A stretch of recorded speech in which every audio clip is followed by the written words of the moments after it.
Hello everyone. Episode की शुरुआत में हम चाओ को देखते हैं जो कि अपनी इस फ्रेंड से बोलता है कि क्या तुम्हारा उस यूनिवर्सिटी में एडमिशन नहीं हो पाएगा। मुझे बिल्कुल भी अच्छा नहीं लग रहा। ये कहती है कि क्यों, तो ये कहता है कि क्योंकि फिर मैं तुम्हें देख नहीं पाऊँगा ना।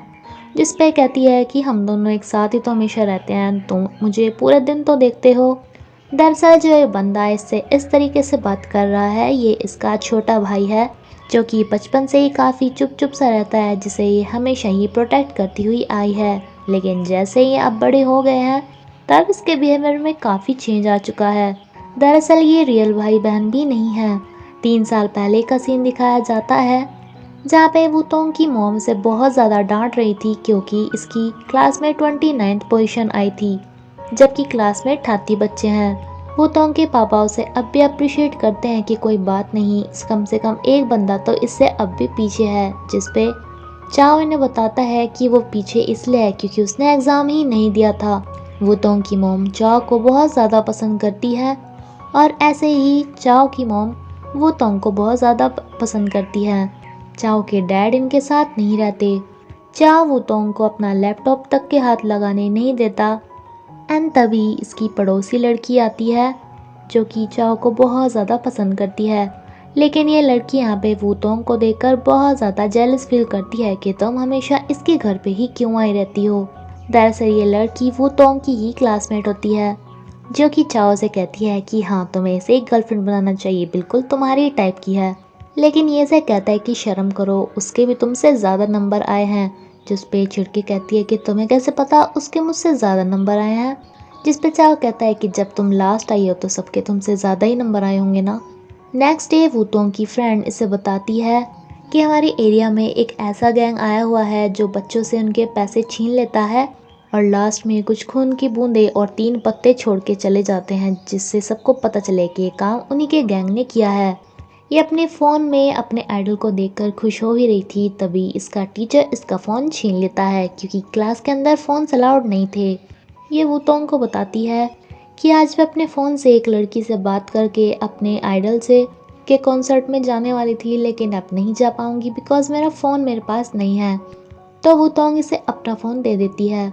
चाओ का एक क्लासमेट इसे अपने साथ कहीं घूमने चलने के लिए कहता है, इसलिए ये वूतोंग को मैसेज करता है कि मैं कहीं पे जा रहा हूँ, बट वूतोंग के पास उसका फ़ोन नहीं था। जो कि देखती है कि जहाँ चाओ की साइकिल होती थी वहाँ पे कुछ खून की बूंदें पड़ी हुई हैं एंड साथ में पत्ते भी हैं। ये डर के भाग लेती है चाओ को ढूंढने के लिए, कहीं उसे गुंडे ना ले गए हों। और इसे तो चाओ को बचाना ही था। चाओ जहाँ पर अपने फ्रेंड के साथ गया था वहाँ से घर पहुँच चुका था, लेकिन जब इसे घर पे वूतोंग नहीं मिलती तो ये भी उसे ढूंढने के लिए चल देता है, जहाँ इसे पता चलता है कि वूतोंग तो पहले से ही इसे ढूंढ रही थी। नाउ इसे वूतोंग 3 गुंडों के पास खड़ी हुई मिल जाती है, लेकिन ये गुंडे इसे कुछ नुकसान नहीं पहुंचा रहे थे बल्कि इससे खाना मांग रहे थे। ये इसे किसी तरह लेकर आ जाता है, जिन्हें बहुत ज़्यादा सर्दी लग गई थी। ये कहता है कि तुम्हें वहाँ जाने की क्या ज़रूरत थी, तो वूतोंग इसे कहती है कि मुझे तुम्हें प्रोटेक्ट करना ही था, क्योंकि बचपन से ही जब चाओ अपने पापा को याद किया करता था तो वूतोंग ही इसे समझाती थी कि तुम्हारे पापा बाहर कमाने के लिए गए हैं और तुम चिंता मत करो क्योंकि तुम्हारा प्रोटेक्शन हमेशा मैं करूँगी। चाओ जब आप आज अपनी इस फ्रेंड को इतने करीब देखता है तो अब तक जो ये इसे अपनी सिस्टर की तरह देखता था, आज इसकी वो फीलिंग थोड़ी सी चेंज हो जाती है। दरअसल इसे कोई किडनैप करके नहीं ले गया था, बल्कि इत्तेफाक से यहाँ पर एक पेंट के डब्बे में से कुछ रेड पेंट की बूंदें गिर गई थी और पत्ते अपने आप गिर गए थे। चाओ एंड वूतोंग का साथ बचपन से ही है क्योंकि ये एक ही दिन पैदा हुए थे, जिसमें से चाओ के पेरेंट्स काफ़ी ज़्यादा परेशान थे क्योंकि ये रोया ही नहीं था एंड ये इसकी मॉम काफ़ी ज़्यादा सैड थी कि शायद उनका बेटा गूंगा है। इन्होंने तो प्राइज़ भी रख दिया था कि जो भी हमारे बेटे को रुलाएगा उसे हम प्राइज़ देंगे। जो कि जब वूतोंग इसके पास आके रोई थी तो ये इसने भी एकदम रोना स्टार्ट कर दिया था। तभी से ही वूतोंग इसके पीछे पड़ गई थी कि चलो खेलेंगे, तो मेरे भाई हो ना, चलो खेलेंगे। लेकिन चाओ की ऐसी पर्सनैलिटी नहीं थी, वो बहुत ज़्यादा चुप चुप रहता था एंड ना ही उसे खेलने का कोई शौक़ था।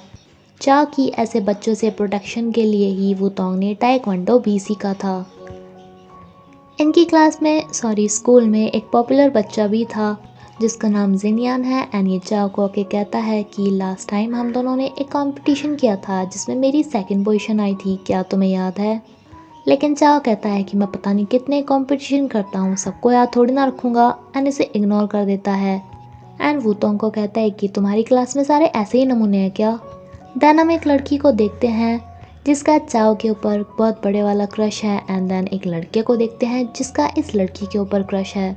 चाओ एंड ये लड़की दोनों अपनी क्लास के मॉनिटर हैं। वूतोंग की क्लास में भी आज अलग अलग डिपार्टमेंट के मॉनिटर्स बनाए जा रहे थे जिसमें से वूतोंग को ज़बरदस्ती काम दे दिया जाता है सफाई वाले डिपार्टमेंट का। ये दोनों भी अपनी क्लास के इंचार्ज थे जो कि चाओ पे काफ़ी ज़्यादा फ्लर्ट कर रही थी, इस पे लाइन मार रही थी, लेकिन ये इस पे ध्यान नहीं दे रहा था। तभी जब ये वूतोंग को सफाई करते हुए देखता है तो इसे चिढ़ाने के लिए आ जाता है कि कैसी सफाई कर रहे हो तुम, देखो वहाँ पे वो कूड़ा लटका हुआ है। ये भी कहती है कि अच्छा मैं उसे अभी साफ़ करती हूँ, लेकिन सफाई के चक्कर में ये अपने आप नीचे गिर जाती है एंड इसकी ट्रैक पैंट भी फट जाती है, जिसे कि एकदम से चाओ अपनी कपड़े उतार के कवर कर लेता है एंड पूरा स्कूल लाइक ये सब क्या हो रहा है, खास कर ये लड़की जिसका चाओ के ऊपर क्रश है। अब ये जो सफाई की इंचार्ज बनी थी ये अपनी इस चिल को अपने घर पे भी दिखा रही थी एंड साथ में चाओ के घर पे भी, जहाँ पे इसे एक बॉक्स मिलता है जिसे कहती है कि अरे वाह ये तो बचपन में मैंने तुम्हें दिया था, अब तक तुमने इसे संभाल कर रखा हुआ है। ये ज़बरदस्ती इसे खोलना स्टार्ट कर देती है जिसमें से इसे कुछ सीरीज़ मिल जाती हैं। चाओ इसे रोकने की कोशिश करता है लेकिन अब तो इसने ये सब कुछ देख लिया था। चाओ इसे कहता है कि ये मेरी नहीं है, मेरे फ्रेंड की है, बट वूतोंग इसे कहती है कि जैसी ड्रेस उन लड़कियों ने पहनी हुई थी उस हिसाब से वो तुम्हारी इंग्लिश टीचर तो थी नहीं। अब मेरी एक हेल्प करो वरना मैं सबको बता दूंगी कि तुम क्या क्या देखते हो। वूतोंग की उस फ्रेंड का फ़ोन अब तक टीचर्स के पास ही जमा था, जिसे वहाँ से निकालने के लिए अब ये चाओ को ब्लैकमेल करती है कि या तो मेरी हेल्प करो वरना मैं सबको बता दूंगी। ये दोनों किसी तरह टीचर के ऑफिस में पहुँच जाते हैं जहाँ पे पॉपुलर लड़का भी आया था, लेकिन ये इसे भी अपने पास ही बिठा लेते हैं। बट इन्हें नहीं पता था कि टीचर भी इसी रूम में मौजूद था, जो कि इन्हें पकड़ लेता है। अब चाओ ठहरा अपनी क्लास का सबसे इंटेलिजेंट बच्चा, जो कि बहाना मार के यहाँ से निकल लेता है, लेकिन बच जाते हैं ये दोनों, जिन्हें कि पनिशमेंट झेलनी पड़ती है। ये दोनों थकने का नाम ही नहीं ले रहे थे, इसलिए टीचर इन्हें कहते हैं कि कोई बात नहीं, अब ये भागने वाली पनिशमेंट नहीं, तुम्हें लिखने वाली पनिशमेंट मिलेगी। वूतोंग को 1000 पेज लिखने के लिए मिलते हैं, जिसके बाद इसका बुरा हाल हो गया था। एंड ये चाओ को आके कहती है कि तुमने अपनी डील तोड़ी, मुझे वहाँ पे छोड़ के भाग गए, इसलिए मैं भी डील तोड़ती हूँ एंड सभी को बताऊंगी कि तुम क्या क्या देखते हो। लेकिन ये इसे दिखाता है कि अगर मैं तुम्हारी फ्रेंड का फ़ोन तुम्हें दे दूँ तो, लेकिन वो तुम्हें जब भी मिलेगा जब तुम मुझे पूरी अच्छी तरह से खुश करोगी, जाओ मेरे लिए एप्पल काट के लेके आओ। वूतोंग इस बात पे ज़्यादा ध्यान नहीं देती कि इसे ये फ़ोन मिला कैसे, बट दरअसल इसने अपने उस टीचर की ऑफिस में जाकर कहा था कि मैम मेरा फ़ोन नहीं मिल रहा, गुम हो गया है। टीचर इसे डांटती है कि तुम फ़ोन लेके ही क्यों आते हो, और वो भी तुम जो इतने ज़्यादा इंटेलिजेंट बच्चे हो। टीचर ने इसे फ़ोन दे तो दिया था, लेकिन इसका कवर बहुत ज़्यादा गर्लिश था, जिस पे इसे शक हो जाता है। एंड जाते हुए ये इससे पूछती है कि ज़रा इस फ़ोन का पासवर्ड तो बताना, जो कि इसे नहीं मालूम था।